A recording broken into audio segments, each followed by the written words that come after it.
বন্ধুরা, আমাদের ধারাবাহিক টেন্সের আলোচনায় আজকে আমরা ষষ্ঠ ক্লাস। আজকের আলোচ্য বিষয় পাস্ট কন্টিনিউয়াস টেন্স। তাহলে চলো সময় না বাড়িয়ে শুরু করছি। পাস্ট কন্টিনিউয়াস টেন্সের চেনার উপায়। কোনো কাজ অতীতকালে সংঘটিত হইতেছিল বা করতেছিল বুঝালে তাকে পাস্ট কন্টিনিউয়াস টেন্স বলে।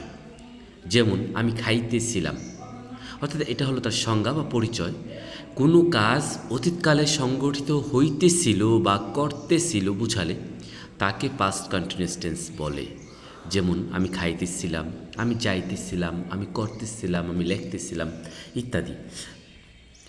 আমরা একটা বাংলা বাক্য দেখে কীভাবে চিনতে পারবো যে এটা পাস্ট কন্টিনিউয়াস টেন্স। বাংলা বাক্য দেখে চেনার উপায় হলো বাংলা বাক্যের ক্রিয়ার শেষে তেছিলাম, তেছিল, তেছিলেন, তেছিলে থাকবে। যেমন আমি লেখতেছিলাম, তুমি দেখতেছিলে, তারা দেখতেছিল, আমরা দেখতেছিলাম। এবং কাজটি অতীতকালে চলমান থাকবে, এরকম বোঝাবে। তাহলে এটা পাস্ট কন্টিনিউয়াস টেন্স হিসেবে চিনতে পারবো আমরা। কীভাবে বাক্যটি গঠন করব? খুবই সহজ। আমরা প্রথমে সাবজেক্টটিকে নিয়ে আসব, এরপরে ওয়াজ অথবা were plus V1 plus ING plus object বসাবো।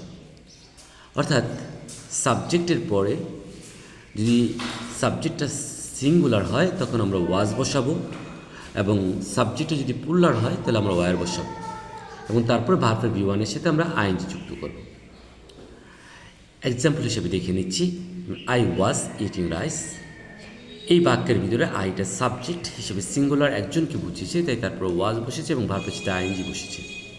এবং উই ওয়ার ইটিং রাইস, এই বাক্যে উই একাধিক ব্যক্তিকে বুঝিয়েছে, অর্থাৎ প্লুরাল বুঝিয়েছে, তাই তারপর ওয়ার বসেছে।